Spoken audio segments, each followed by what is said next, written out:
Good morning, students. In my previous video, I explained you about friendly microorganisms. Now we will study about harmful microorganisms.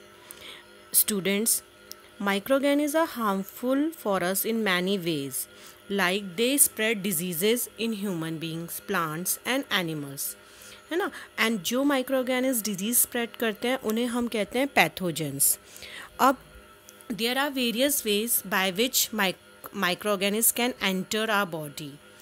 They can enter our body through carriers के through हमारी body के अंदर enter कर सकते हैं. अब carriers क्या होते हैं, जैसे मॉस्किटोज़ हो गए, हाउस फ्लाई हो गए, है ना. तो इनकी बॉडी में स्टिक हो जाते हैं microorganism and from there body they enter our body through direct contact with infected person. अगर कोई पर्सन इन्फेक्टेड है तो वो क्या करता है, उसके अगर हम उससे हाथ मिला लें कर लें तो उससे भी क्या होता है, माइक्रोऑर्गेनिज्म हमारी बॉडी के अंदर आ सकते हैं.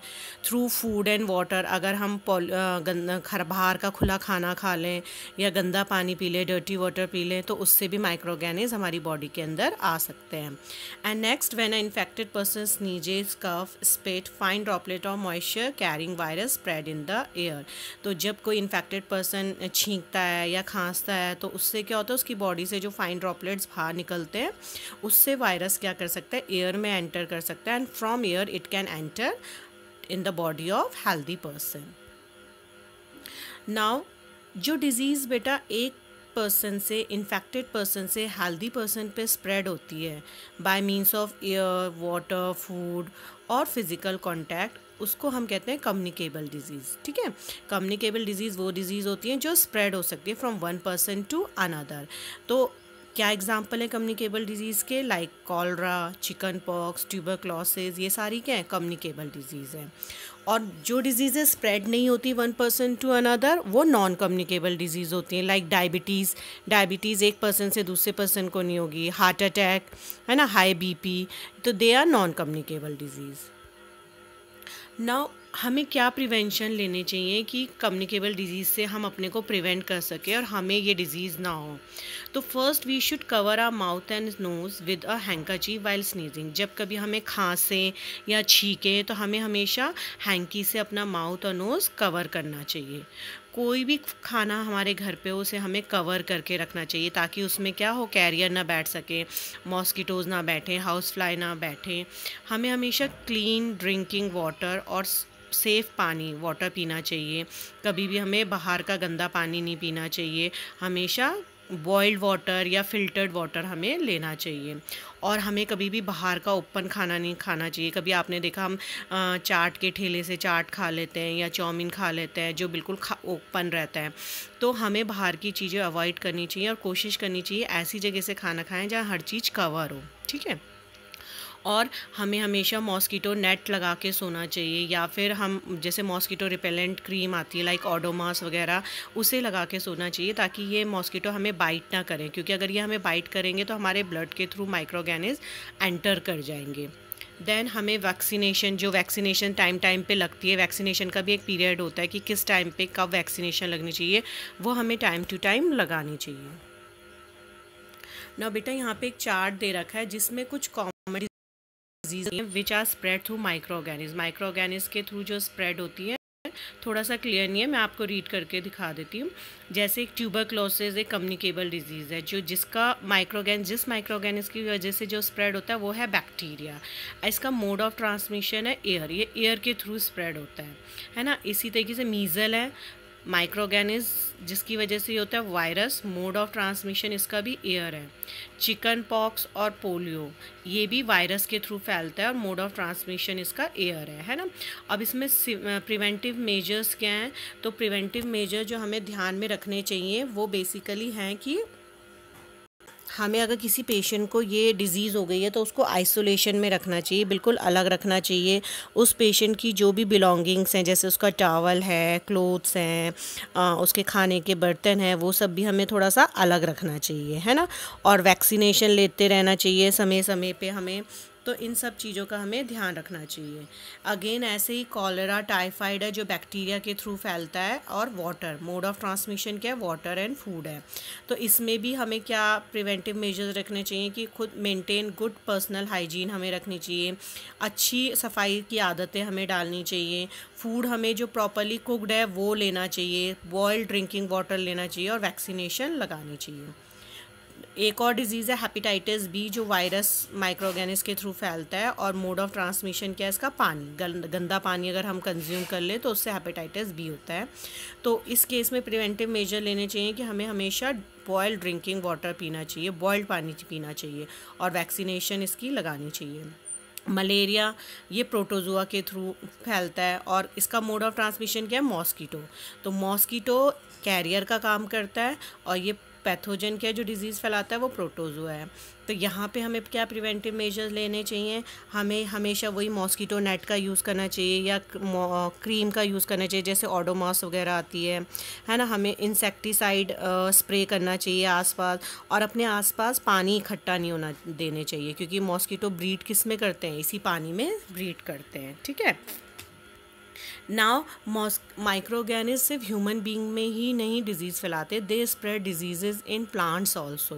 तो कुछ इसमें प्लांट डिजीजेज दे रखी हैं, like citrus canker, it is a disease, plant disease which is spread by micro organism called bacteria, bacteria इसको फैलाता है। मोड ऑफ ट्रांसमिशन क्या है, air. In the same way rust of wheat, another disease जो fungi micro organism के through फैलता है, और मोड ऑफ ट्रांसमिशन क्या है, एयर और सीड्स। एंड थर्ड है येलो वेन मोज़ैक ऑफ भिंडी, जो कि माइक्रो ऑर्गेनिज्म वायरस के थ्रू फैलता है, और इसका मोड ऑफ ट्रांसमिशन क्या है, इंसेक्ट्स। अब बेटा आपने कई बार देखा होगा कि कई बार हम उल्टा सीधा खा लेते हैं, बाहर का ख़राब खाना खा लेते हैं, तो हमें क्या होने लगती है, वॉमिटिंग सी होने लगती है, हेडेक होने लगता है, पेट में दर्द होता है, लूज़ मोशन होते हैं। तो ऐसी कंडीशन को हम कहते हैं फूड पॉइजनिंग। तो फूड पॉइजनिंग कब होती है, when we consume food which is spoiled by some micro organism. ऐसा फूड अगर हम खा लें जिसको माइक्रो ऑर्गेनिज्म ने स्पॉइल किया है, तो उससे क्या होता है, ये माइक्रो ऑर्गेनिज्म कुछ टॉक्सिक सब्सटेंस क्रिएट करते हैं फूड में, और ऐसे फूड को अगर कोई कंज्यूम कर ले तो उसको फूड पॉइजनिंग हो जाती है, ठीक है। और उसके सिम्टम्स क्या हैं, हेडेक हो गया, स्टमक एक हो गया, वॉमिटिंग हो गया, डायरिया हो गया, ये सब क्या फूड पॉइजनिंग के सिम्टम्स हैं।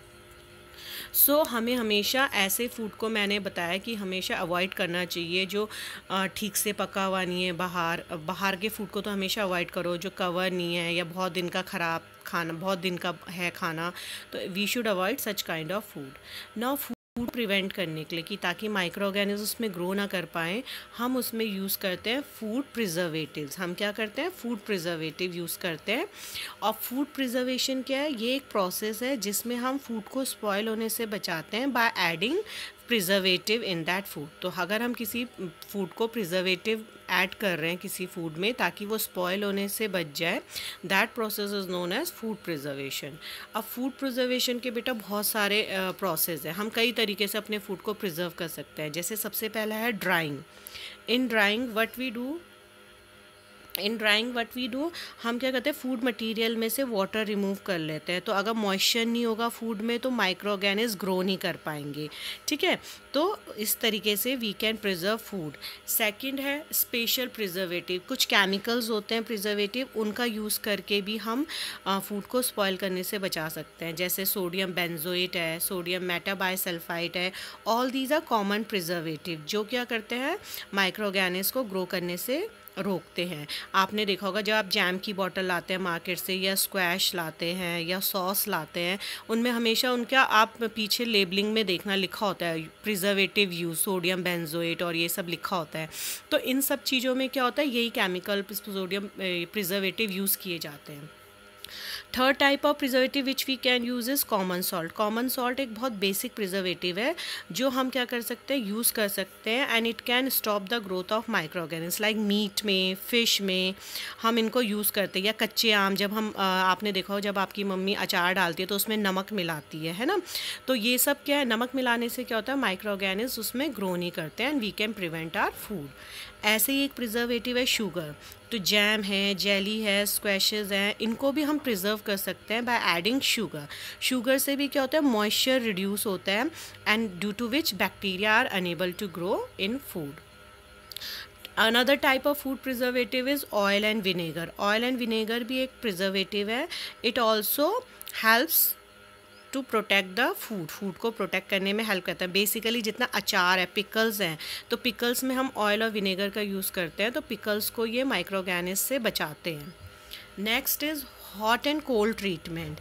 एक ये ट्रीटमेंट से भी हम क्या कर सकते हैं, माइक्रोऑर्गेनिज्म की ग्रोथ को रोक सकते हैं। इसमें क्या होता है, फूड को या तो हमने बॉयल कर दिया अच्छे से, है ना, या और फिर हम उसको क्या कर सकते हैं, रेफ्रिजरेटर में रख देते हैं। आपने देखा होगा कि खाना ख़राब होने से बचाने के लिए हम उसको क्या करते हैं, फ्रिज में रख देते हैं, क्योंकि टेम्परेचर ज़्यादा होगा तो भी माइक्रोऑर्गेनिज्म ग्रो नहीं करेंगे, या अगर हम बॉईल कर दे, गर्म कर दे खाने को, तो भी वो क्या नहीं होंगे, माइक्रोऑर्गेनिज्म ग्रो नहीं करेंगे। तो by hot and cold treatment also we can preserve our food. Next method is pasteurization. Pasteurization बेटा ये मेथड यूज़ होता है मिल्क को प्रिजर्व करने के लिए। इसमें क्या होता है, मिल्क को 70 डिग्री सेल्सियस तक गर्म किया जाता है और 15 to 30 सेकेंड तक, ताकि जितने भी बैक्टीरिया उसके अंदर है वो मर सके। और इसके बाद एकदम से उसको कूल किया जाता है, तो उसको एकदम से लो टेम्परेचर में ठंडा करने के लिए रख दिया जाता है, और इसी मेथड को हम कहते हैं पैस्चराइजेशन। और इस पैस्चराइजेशन मेथड से क्या होता है, मिल्क हमारा माइक्रोब्स से बच जाता है। ये मेथड सबसे पहले लुईस पास्चर ने डिस्कवर किया था, पैस्चराइजेशन का मेथड। तो हम किस प्रोडक्ट को, किस फूड प्रोडक्ट को इससे प्रिजर्व करते हैं, मिल्क को, ठीक है। तो पहले हम उसको बॉयल करेंगे और फिर एकदम से उसको चिल्ड करेंगे। Next method is proper storage and packing, यानी कि अगर हम फूड आइटम को प्रॉपरली स्टोर करें, ढंग से पैक करें, तो भी हम उनको बचा सकते हैं माइक्रोब्स के हमले से। तो आपने देखा होगा टिन के कैन आते हैं, या सील्ड और एयर टाइट पैकेट्स में अगर हम प्रिवेंट करें ड्राई फ्रूट्स को या कुछ वेजिटेबल्स को, तो then also what will happen, microbes के अटैक से हम क्या कर सकते हैं, इनको बचा सकते हैं।